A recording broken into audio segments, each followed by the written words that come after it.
क्रेडाई बिल्डरों की ओर से निषेध मोर्चे का आयोजन कर काली फीत लगाकर नारेबाजी कर निषेध दर्शाया गया। इस वक्त बताया गया कि ठाणे के सुप्रसिद्ध builder president Maharashtra housing industry के अध्यक्ष, जो कि क्रेडिट ठाणे के भी अध्यक्ष रहे, इस नामवंत बिल्डर के आत्महत्या का कारण सुसाइड नोट पर प्रमुख रूप से बताया गया। बांधकाम क्षेत्र में होने वाली कागजातों की पूर्तता के लिए लगने वाली दिरंगाई और उन्हें होने वाला मानसिक तनाव होकर शासकीय यंत्रणा की जरा सी लापरवाही से एक उद्योगपति, एक बिल्डर बांधव ने अपनी जान गंवाई। यह बात बिल्डर बांधवों के लिए धोखे का इशारा समझकर सरकार की इस दफ्तर दिरंगाई का निषेध कर जिलाधिकारी व मनपा आयुक्त को निवेदन देने की बात कही, जिसके लिए बिल्डर क्रेडाई की ओर से देशव्यापी आंदोलन काम बंद आंदोलन किया गया, जिसमें चंद्रपुर का भी सहभाग रहा।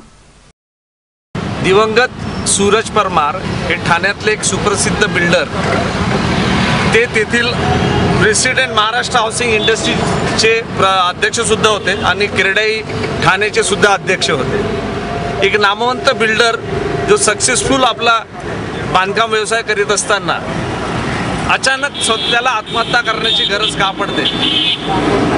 सुसाइड नोट मध्ये श्री सूरज परमार यांनी जे कारण नमूद केले होते आत्महत्या करण्याकरता, त्यात प्रामुख्याने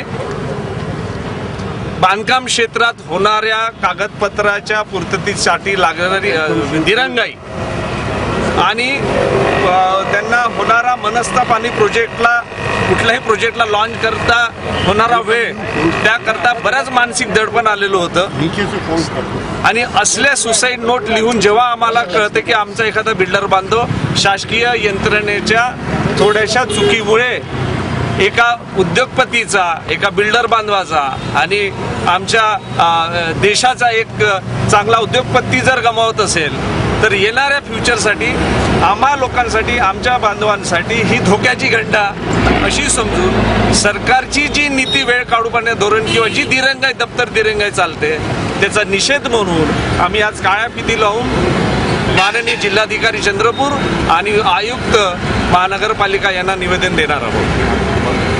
त्याकरता आमचा सगळ्या बिल्डर क्रेडाईतर्फे पूर्ण देशव्यापी आज काम बंद आंदोलन आहे आणि क्रेडाईतर्फे चंद्रपूरचा सुद्धा त्याच्या सहभाग आहे। आज सर्व बिल्डर बांधव क्रेडाईचे मेंबर्स आपले ऑफिसेस, आपले सगळ्या साइट्स बंद ठेवून त्याचा निषेध करतो आहे।